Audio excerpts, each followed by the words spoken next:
aqui iniciando agora o Conexão X, que aborda assuntos ufológicos. E hoje nós temos aqui na Universidade Holística Casa de Bruxa em Santo André um grupo xamânico chamado Filhos do Vento.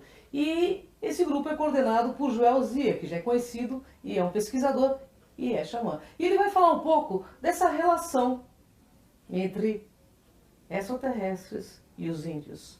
Conexão X. Vamos lá, Joel, conta pra mim. Como que é essa conexão com os índios, com os ETs?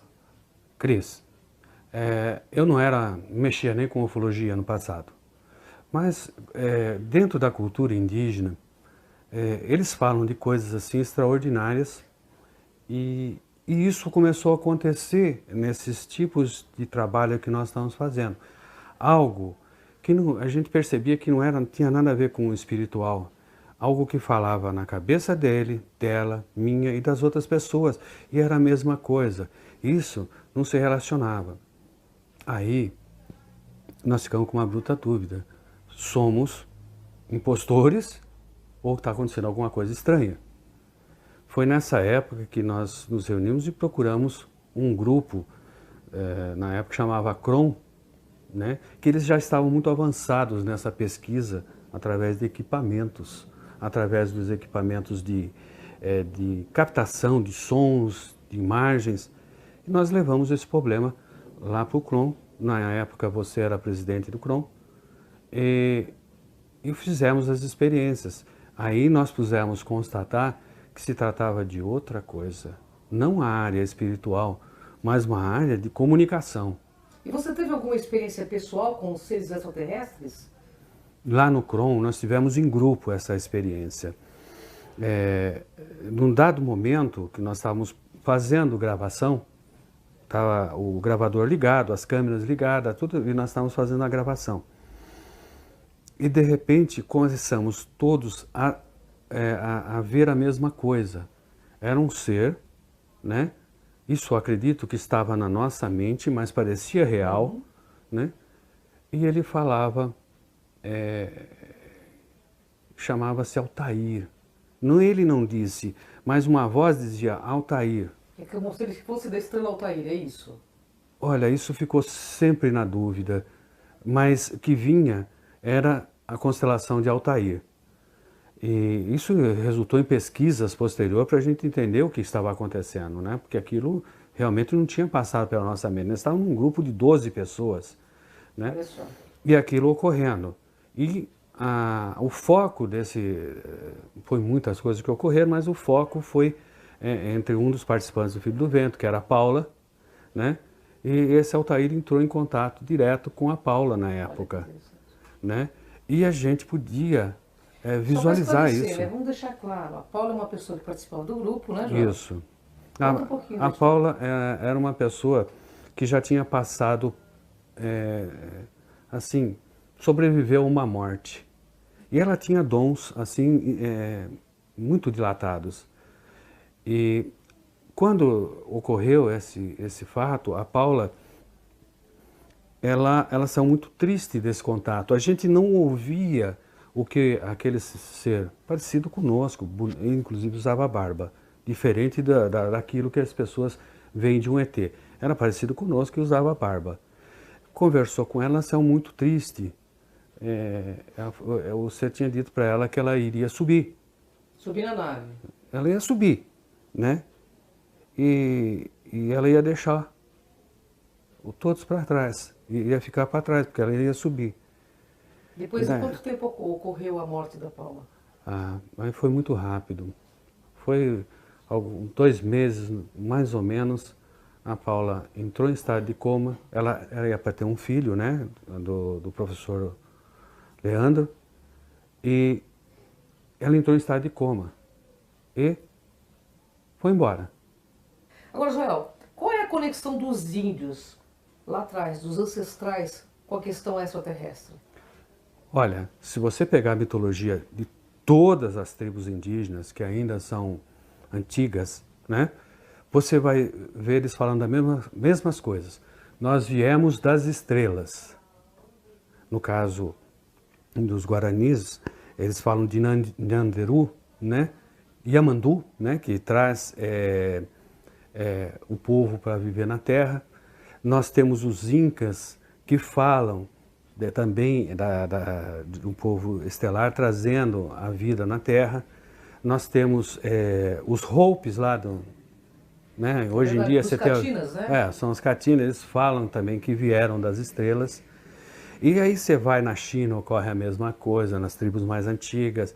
Então há uma constante de lendas ocorrendo e que nos chamou a atenção para a ufologia nesse caso. O que eles descrevem, inclusive a Bíblia descreve uma série de coisas, né? E aí nós começamos a pesquisar com a ajuda do professor Leandro, nós batemos fundo nisso com a sua ajuda, com a ajuda da Kátia Gaia, e nós batemos fundo nisso, a Mari, né?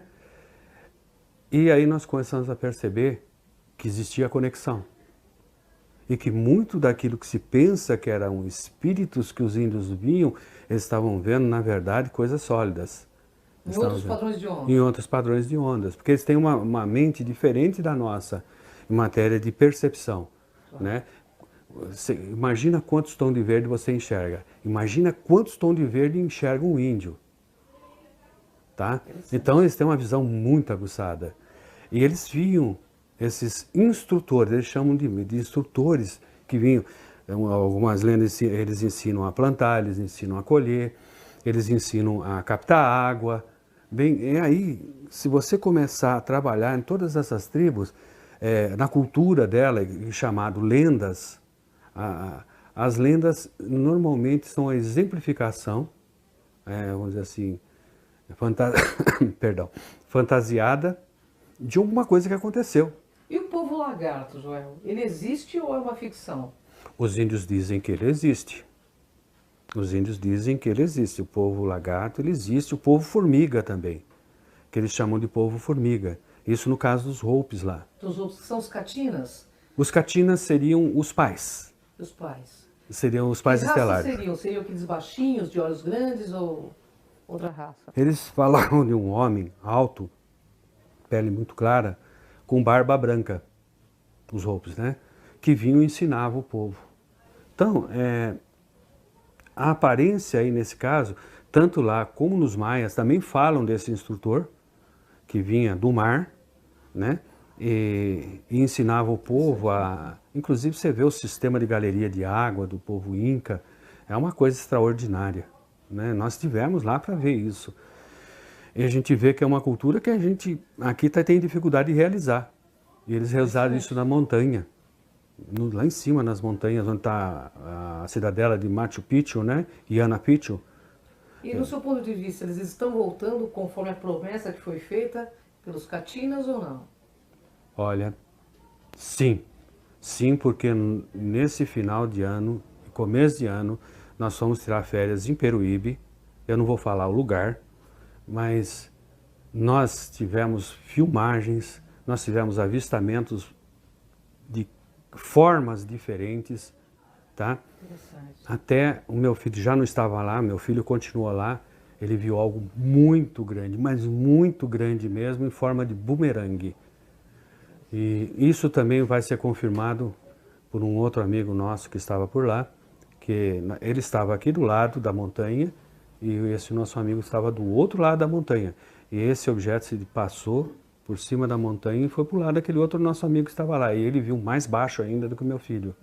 Joel, qual seria a sua mensagem nesse momento, com essa conexão extraterrestre que você tem, para o nosso planeta? Gente, é hora de mudar os paradigmas. Lembre-se de uma coisa, o espiritual, que é considerado espiritual, ele pode ser conhecimento avançado. E o material, a comprovação desse conhecimento. Se você quer se colocar de forma, no mundo, de forma racional e de forma sem nenhum tipo de ilusão, chegou a hora de você mudar. Perceber que já é uma constante a presença dos extraterrestres, tanto visivelmente, de forma tridimensional, como os grandes ufologistas registram, mas eles também estão aparecendo de uma outra maneira. E reuniões como nós fazemos aqui. Nessa roda xamânica, vocês têm algum contato com seres extraterrestres? Sim, temos. Muitas vezes, quando nós estamos fazendo, nós não enxergamos nenhum índio, enxergamos seres assim muito luminosos. E isso não tem literatura para eles. Eles Isso vêm não é um espírito, no teu ponto de vista? Não, não é espírito. Porque eles não provocam na gente nem arrepios, eles não provocam nenhum tipo de sensação corpórea, nada. Simplesmente eles estão, fazem, vão embora, não falam nada. Isso ocorre, está ocorrendo em muitos centros espíritas, tá? Não só aqui, mas nos centros espíritas, e muitas vezes as pessoas veem igrejas como anjos, que apareceu, fez o que tinha que fazer e foi embora. Isso está se tornando algo mais divulgado, né, do que era no passado. Eu tenho que fazer uma pergunta polêmica aqui para o Joel. Vamos lá. Por que os extraterrestres se envolveriam com religião? Porque eu sei que o xamanismo não é uma religião, mas por que esses extraterrestres se envolveriam com religião? Se eles devem ter outra teoria, né, no planeta deles, talvez nem tenham a mesma religião que nós. Bem, nós já estamos sabendo que os primeiros contatos feitos fisicamente foram com o Vaticano, com o governo islâmico, foi com algumas religiões assim, menores, e eles estão se comunicando primeiro com eles. Mas depois fisicamente, né? Fisicamente. Mas assim, eu entendi que você disse que eles estão dentro das religiões, porque a religião, pelo que nós sabemos, de certa forma, ela é uma manipulação das massas, né, Joel? Por que esses seres estariam dentro das religiões? Porque eles têm uma ética de respeito, coisa que nós não podemos dizer dos nossos governos, das nossas entidades sociais. Eles têm respeito pelo que você acredita. E eles, de alguma forma, tendo conhecimento, eles fazem o que preciso for. Porque é da natureza deles fazer isso. Eles não pedem nada, não pedem demanda, não pedem nada. Simplesmente fazem e vai embora. E você sabe que é um ET justamente pela diferença física? Porque um espírito, quando chega, ele chega vibrando a pessoa. Ele é uma energia magnética que você sente em todo o corpo. E quando eles chegam, não acontece isso.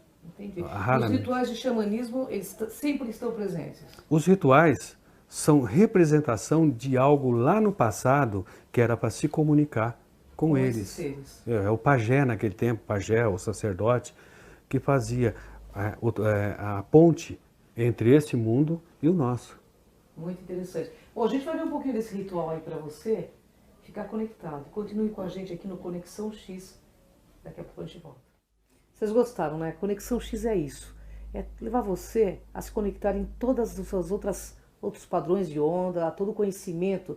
Porque isso tudo faz parte da nossa ancestralidade, né, Joel? Isso aí. E quem quiser participar do seu ritual xamânico, Joel, aqui é sempre da Casa de Bruxa. Como é que funciona? Isso. Toda sexta-feira, às 20 horas, aqui em Santo André, na Universidade Livre da Casa de Bruxa, nós estamos trabalhando com o ritual xamânico e também com palestras que envolvem a consciência, que as pessoas podem se aproveitar disso, né? E ter um pouco mais de visão da vida que está levando. E qual o contato para a pessoa entrar em contato com você? Olha, você entra em contato conosco pelo e-mail filhosdovento@uol.com.br. É isso aí, pessoal.